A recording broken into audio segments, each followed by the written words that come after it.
Hello and welcome to IGNOU BAPSH। तो BPSC 141 Gandhi and the contemporary world का आज हम 6 यूनिट देखने जा रहे हैं और इसका भी सेकंड पार्ट हम इस पूरे वीडियो में कवर करेंगे। तो सामने टॉपिक हमारे पास आता है सत्याग्रह मूवमेंट्स इन ब्रिटिश इंडिया। तो 1919 में जो ब्रिटिश सरकार है वो एक रॉलेट कमीशन को अपॉइंट करती है, जिसका काम ये होता है कि इंडिया में जो भी जस्टिस से रिलेटेड एडमिनिस्ट्रेशन हो रहा है उसके रिगार्डिंग कोई रिकमेंडेशन देना। और ये कमेटी अपनी जो रिकमेंडेशंस होती है वो देती है, और रिकमेंडेशंस कम ये इंडियंस की सिविल लिबर्टीज़ पर रेस्ट्रिक्शंस ज़्यादा लगा देती है। और कॉन्सिक्वेंटली होता क्या है कि ये जो पूरा रिकमेंडेशंस का बिल होता है ये इंपीरियल लेजिस्लेटिव काउंसिल में पास हो जाता है। ये दो बिल होते हैं, जिसमें से एक बिल ऐसा होता है कि जो भी इंसान अगर किसी भी तरीके की एनार्कियल एक्टिविटीज़ में पाया जाता है, एनार्कियल एक्टिविटीज़ का मतलब ये कि किसी तरीके से सरकार को चैलेंज करने की कोशिश करता है, उसके अगेंस्ट काम करता है, तो उसको अरेस्ट या फिर उसको डिटेंशन कैंप में भेजा जा सकता है। और कोई भी कोर्ट में अपील नहीं कर सकता, बिना किसी अरेस्ट वारंट के आपको अरेस्ट कर लिया जाएगा और बिना किसी ट्रायल के आपको जेल में बंद रख सकते हैं अनलिमिटेड पीरियड ऑफ टाइम के लिए। उसके बाद दूसरा बिल ये था कि कोई भी इंसान अगर किसी सेडिशियस लिटरेचर को लिखने में पाया जाता है कि मतलब सरकार के विरुद्ध कुछ लिखने की कोशिश करता है, तो वो भी एक क्राइम माना जाता है और इसके कॉन्सिक्वेंसेज वही अरेस्ट और डिटेंशन होते हैं। तो ये जो रॉलेट बिल्स होते हैं इसमें होता क्या है कि जो भी सारी हम कह सकते हैं कि इंडियंस की जो राइट टू एक्सप्रेशन है, फ्रीडम ऑफ एसोसिएशन है, राइट टू रिलीजन और दूसरे फंडामेंटल फ्रीडम्स हैं, उन सभी को छीनने की बात की जाती है। और ये बिल्स सरकार को पूरी ताकत दे देते हैं किसी को भी प्रिवेंटिव डिटेंशन में डालने के लिए और या फिर किसी को भी हाउस अरेस्ट करने के लिए। ये सारी चीज़ें हमें इस पूरे 1919 के रॉलेट कमीशन में पता चलती हैं। उसके बाद जैसे ही ये चीज़ें गांधी जी को पता लगती हैं, तो गांधी जी उस समय के वाइसरॉय से ये कहते हैं कि आप इन सभी ब्लैक बिल्स को वापस ले लीजिए। लेकिन ये वाइसरॉय जो होता है वो इन बिल्स को वापस नहीं लेता। तो जैसे ही गांधी जी को रिजेक्शन मिलता है वाइसरॉय की वजह से, गांधी जी मास सपोर्ट की मांग करते हैं ताकि इन बिल्स के खिलाफ हम जा सकें। और 6 अप्रैल का दिन चुना जाता है एज दी सत्याग्रह डे, यानी डे ऑफ हड़ताल के नाम से इसे जाना जाता है, जहाँ पर जो भी बिजनेस उस समय पर हुआ करता था उस सभी को सस्पेंड कर दिया जाता है। फास्टिंग होती है, मास मीटिंग्स होती हैं, ताकि इस हेटेड लेजिस्लेशन से सबको प्रोटेक्ट किया जा सके। और इस नॉन कोऑपरेशन मूवमेंट का एक अच्छा खासा वाइड स्प्रेड रिस्पॉन्स हमें ऑल ओवर द कंट्री देखने को मिलता है। लेकिन इसका एक कॉन्सिक्वेंसेस ये निकलता है कि 13 अप्रैल का बैसाखी का पावन दिन, इसमें होता क्या है कि जलियांवाला बाग में जो भी लोग गैदर हुए थे एक पीसफुल गैदरिंग के लिए, उन सभी पर उस पूरे मैदान को जो है वो चारों तरफ से बंद करके जो जनरल डायर होता है उस समय का, वो उन पर ओपन फायर का ऑर्डर दे देता है। 1202 लोगों की जानें जाती हैं, 3600 लोग घायल होते हैं और कुछ परमानेंटली डिसेबल भी हो जाते हैं। तो यहाँ से शुरुआत होती है सत्याग्रह मूवमेंट्स इन ब्रिटिश इंडिया से। उसके बाद हमारे सामने आता है चंपारण सत्याग्रह। तो ब्रिटिश गवर्नमेंट के अंदर एक सिस्टम हुआ करता था, जैसे तिनका सिस्टम कहते थे। इस सिस्टम के अंडर बिहार के चंपारण ज़िले में होता क्या था कि जो पीजेंट्स इंडिगो उगाया करते थे, उन्हें ये कंपेल किया जाता था कि आप अपनी 20 में से हर जो आपकी ज़मीन है उसके 20 में से हर तीसरे हिस्से पे आप अपना जो इंडिगो है वो उसे उगाएंगे और उसे सेल करेंगे ब्रिटिश प्लांटर्स को, जो कि ब्रिटिश ही इसको इसके प्राइस को डिसाइड करेंगे। ये प्लांटर्स जो मतलब पीजेंट्स हैं जो यहाँ पर काम कर रहे हैं, जो उगा रहे हैं, ये इसका प्राइस डिसाइड नहीं करेंगे, डिसाइड भी ब्रिटिश सरकार ही करेगी। इससे होता क्या था कि जो ब्रिटिश प्लांटर्स हुआ करते थे वो बहुत ही सस्ते दामों पर इसे खरीदते थे और आगे अपने देश में ले जाकर इसके कपड़े बनाते थे और वही कपड़े इंडिया में आकर महंगे दामों पर बेचा करते थे। इससे पूरा होता क्या था कि अनलॉफुल तरीके से एक्सट्रैक्शन हुआ करता था इस इंडिगो का, और अनलॉफुल एक्सट्रैक्शन की वजह से जो पीजेंट्स हुआ करते थे वो इनके खिलाफ जाने की कोशिश किया करते थे। लेकिन ये ब्रिटिशर्स इतने ज़्यादा क्रूर थे कि अगर जहाँ भी इनको लगा कि ये प्लांटर जो है ये हमारी ज़मीन छोड़ के जा रहा है, तो इनको बुरी तरह पीटा जाता था। और इसी ऑपरेशन की वजह से जो प्लांटर्स थे वो गांधी जी के पास मदद मांगने जाते हैं।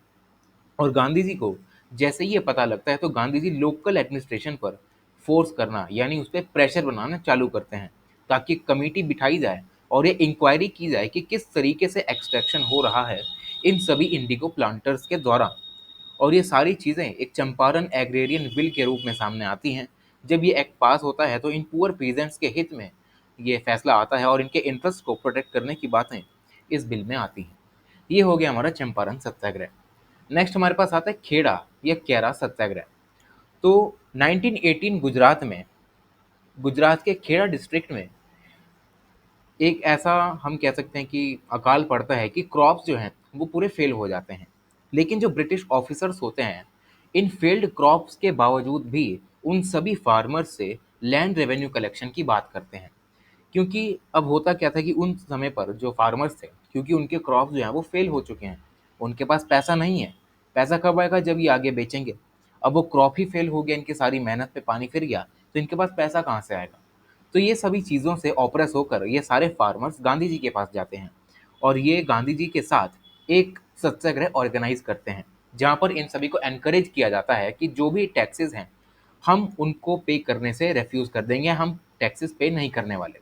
जो भी लोग कॉन्सिक्वेंसेस फेस कर रहे हैं वो सभी टैक्सेस पे नहीं करेंगे। इवन जो लोग टैक्स पे करने के काबिल हैं उनको भी मना किया गया कि किसी भी तरीके का कोई भी टैक्स ब्रिटिश गवर्नमेंट को नहीं देगा, भले ही उन पर जो थ्रेट्स हैं वहाँ पर कोएर्जन के आए हों।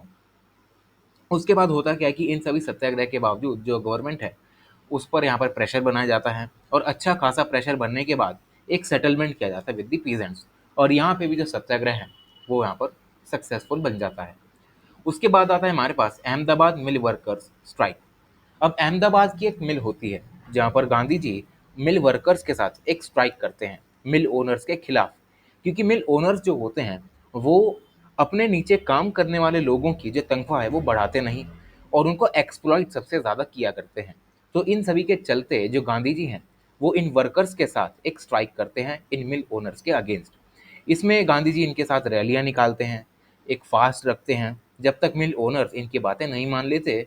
और चौथे दिन, यानी जब ये पूरा शुरू हुआ होगा उसके चौथे दिन में ही जो मिल ओनर्स हैं वो प्रेशर में आके 35% का जो पूरा इनका वेज इंक्रीज है वो कर देते हैं।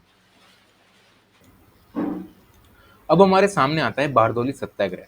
तो जो बारदौली सत्याग्रह है ये सरदार पटेल द्वारा लीड किया जाता है और ये इंपॉर्टेंट मूवमेंट माना जाता है इंडिया की नॉन वायलेंस हिस्ट्री का। तो 1928 में 137 विलेज कंटेन करने वाली एक तालुका होती है। अब इसमें होता क्या है कि इस तालुका के जो भी 137 गांव हैं इनमें क्रॉप्स जैसे कि कॉटन और राइस अच्छी खासी मात्रा में उगाए जाते हैं। अब अच्छी खासी मात्रा में उगाए जाने के बाद जो पीजेंट्स होते हैं इस रीजन के, उनको लार्ज इंक्रीज देखने को मिलता है। Sorry for the disturbance. तो बारदौली सत्याग्रह में होता क्या है कि 1928 में एक तालुका होती है जिसमें 137 गांव होते हैं। अब इन 137 गांवों में राइस और कॉटन जैसे जो क्रॉप्स हैं वो अच्छी खासी मात्रा में उगाए जाते हैं। अब इन्हीं का फायदा उठाने के लिए जो ब्रिटिश सरकार होती है वो लैंड रेवेन्यू में एक इंक्रीज कर देती है, जो ब्रिटिश उसकी सरकार होती है। अब इससे ऑप्रेस होके, इससे तंग आकर जो लोग हैं वो यहाँ पर एक नॉन वायलेंट मूवमेंट स्टार्ट कर देते हैं और ये मूवमेंट 2 साल तक चलती है, जहाँ पर कोर्ट में पेटिशनिंग और प्रोटेस्टिंग के जरिए नॉन वायलेंस की जाती है। जो इन पे पीजेंट्स काम करते हैं वो एक रेजोल्यूशन भी मूव करते हैं कि जब तक हमारी मांगे पूरी नहीं हो जाती तब तक हम इस सरकार को कोई भी टैक्स नहीं देंगे। जब तक ये हमारी जो लैंड रेवेन्यू का इन्होंने इंक्रीज किया है जब तक वो वापस नहीं ले रहे थे तब तक हम प्रोटेस्ट और पेटिशनिंग करते रहेंगे। इस पूरी मूवमेंट में large number of main and women participate करते हैं और इससे होता क्या है कि इस सबके बाद जो होता है 4 महीने का एक अच्छा खासा टाइम पीरियड लगता है जहाँ पर ऑब्जर्वेशंस की जाती हैं, इनको थ्रेट्स मिलते हैं अरेस्ट के और एक कॉन्टिन्यूस असेसमेंट होता है सिचुएशन का। इस सभी के बाद जो पीस है उसको अडॉप्ट किया जाता है ताकि जो सत्याग्रह हैं उनको यहाँ पर, जो सत्याग्रही यहाँ पर पार्टिसिपेट कर रहे हैं उनको, जो अरेस्ट किए गए हैं उनको छोड़ा जाता है और इनके बीच में पीस सेटलमेंट कराया जाता है। ये होता है हमारा पूरा बारदौली सत्याग्रह। अब हमारे सामने आता है सॉल्ट सत्याग्रह। ये बहुत ही फेमस सत्याग्रह होता है। तो ब्रिटिश जो गवर्नमेंट है वो डिसाइड करती है कि जो इंडियन सॉल्ट है उसको हम यहाँ से लेके अपने देश ब्रिटेन में जाएंगे, उसको रिफाइन करेंगे, उसको पैकेट में बंद करेंगे इंडिया में लेके आएंगे और उसको 20 गुना ज़्यादा दाम दाम पर बेचेंगे। अब इससे होता क्या है कि जितने ज़्यादा टैक्स सॉल्ट जैसी एसेंशियल कमोडिटी पर लगाए जाते हैं, जो कि अमीर से लेकर गरीब तक रोज़मर्रा की ज़िंदगी में हर कोई यूज़ करता है, इन सभी से तंग आकर जो लोग हैं वो यहाँ पर गांधी जी के पास मदद मांगने जाते हैं, ताकि ये सॉल्ट टैक्स जो है वो उसको डिफाई कर सकें। अब होता क्या है कि गांधी जी एक सॉल्ट लॉ जो यहाँ पर ब्रिटिश गवर्नमेंट लाई है उसको ब्रेक करने के लिए हर किसी को इकट्ठा करने की कोशिश करते हैं, जिसमें हिंदू, मुस्लिम, रिच, पुअर सभी आते हैं। और गांधी जी ये कैलकुलेट करते हैं कि इस मूवमेंट से किस तरीके का हमारे पास जो है वो कॉन्सिक्वेंस आ सकता है। तो इस तरीके की कैलकुलेटेड स्ट्रैटेजी के जरिए जो गांधी जी हैं वो इस सॉल्ट लॉ को ब्रेक करने के लिए आगे बढ़ते हैं, जहाँ पर सभी लोगों को irrespective of their religion, region and economic status, इन सभी को साथ लेकर गांधी जी यहाँ पर आगे चलते हैं। और उसके बाद 1930 में जो सॉल्ट सत्याग्रह है उसको ऑर्गेनाइज कराया जाता है, जब गांधी जी नेशन वाइड ये अनाउंस करते हैं कि जो भी सॉल्ट लॉज ब्रिटिश गवर्नमेंट लाई है हम उनको नहीं मानेंगे। और इसी के उपलक्ष्य में गांधी जी दांडी मार्च भी 12 मार्च 1930 को शुरू करते हैं, जब वो अपनी पैदल यात्रा 247 मील की तय करते हैं। और उसके बाद समुद्र के पानी को उबाल कर वो अपना जो नमक है वो बनाते हैं, और तभी ये जो सॉल्ट लॉ है उसको वापस ले लिया जाता है। बाकी ये टॉपिक इतना इंपॉर्टेंट नहीं है। आगे बात करते हैं satyagraha and the French and Portuguese India. तो 1947 में हम सभी को पता है कि हमारा देश आज़ाद हो जाता है ब्रिटिशर्स से। लेकिन उस समय पर हमारे देश में सिर्फ ब्रिटिशर्स ही राज नहीं किया करते थे, बल्कि छोटी मोटी टेरिटरीज ऐसी भी हुआ करती थी जिसमें फ्रेंच और पोर्टुगीज भी हुआ करते थे। तो जो लोग फ्रेंच टेरिटरीज में रहते थे जो कि इंडिया में हेल्ड थी, जैसे कि पौंडीचेरी, उसमें जो लोग थे उन्होंने इंडिपेंडेंस के लिए एजिटेशन करना चालू कर दिया, मतलब वॉयलेंस करना चालू कर दिया। उसके बाद गोवा के लोगों ने भी पोर्टुगीज के अगेंस्ट ऐसा करना चालू किया। तो गांधी जी ने इनिशियल लेवल पे इसको यहाँ पर थोड़ा डिनाई किया कि हमें फ्रेंच और पोर्टुगीज के अगेंस्ट ऐसी वॉयलेशन नहीं करनी, वॉयलेंस का सहारा नहीं लेना। लेकिन लेटर ऑन होता क्या है कि करेक्ट सिचुएशन को देखते हुए गांधी जी यहाँ पर भी एक सत्याग्रह कर डालते हैं।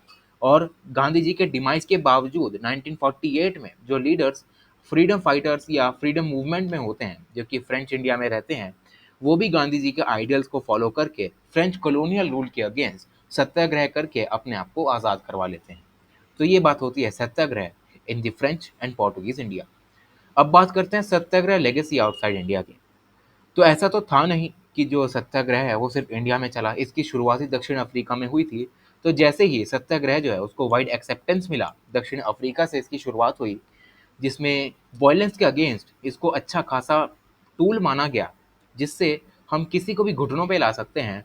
तो इसी सत्याग्रह की लेगेसी को कैरी आउट करते हुए मार्टिन लूथर किंग ने इसको दक्षिण अफ्रीका में भी यूज़ किया, जहाँ पर वो अपनी एक speech I have a dream में सत्याग्रह के बारे में बताते हैं, जहाँ सत्याग्रह को वे सोल फोर्स के नाम से बुलाते हैं और इसका यूज़ वो आगे जाकर अपनी मूवमेंट में करते हैं यूएस के अगेंस्ट। उसके बाद नेल्सन मंडेला भी गांधी जी का लव और नॉन वायलेंस की जो आइडिया है उसको फॉलो करते हुए एक एज अ टेक्निक यूज़ करते हैं, जिससे कि जो दक्षिण अफ्रीका है उससे अपार्थाइड जैसे ईविल को यहाँ पर इरेडिकेट किया जा सके। उसके बाद आता है कंटेम्प्रेरी रेलेवेंस ऑफ सत्याग्रह। तो आज के टाइम पे हम ये देख सकते हैं कि ग्लोबलाइज वर्ल्ड में हम रह रहे हैं, और इस ग्लोबलाइज वर्ल्ड में जो गैप है रिच और पुअर कंट्रीज के बीच में वो बहुत ज़्यादा बढ़ता जा रहा है। जो पावरफुल नेशंस हैं वो वर्ल्ड के पूरे रिसोर्सेज पर अपना पैर जमाने की कोशिश करते हैं, अपने बेनिफिट के लिए मिलिट्री इम्पोज करते हैं दूसरे देशों पर। और मोर ओवर होता क्या है कि इस सभी से उन सारे देशों में जहाँ जहाँ इन अमीर देशों के पांव पड़ते हैं वहाँ पर या तो मिलिटेंसी छाती है, यहाँ पर इंसर्जेंसी होती है, और टेररिज्म जैसी सोशल इविल्स सोसाइटी में आने लगते हैं। और जो भी इस तरीके की जो चीज़ें हैं वो किसी भी कंट्री के लिए अच्छी नहीं होती। तो इसके अगेंस्ट अगर हमें जाना है तो इसमें भी हम सत्याग्रह का यूज़ कर सकते हैं, जहाँ पर पीसफुल मूवमेंट्स के ज़रिए हम ये सारी चीज़ों को इरेडिकेट कर सकते हैं अपनी सोसाइटी में।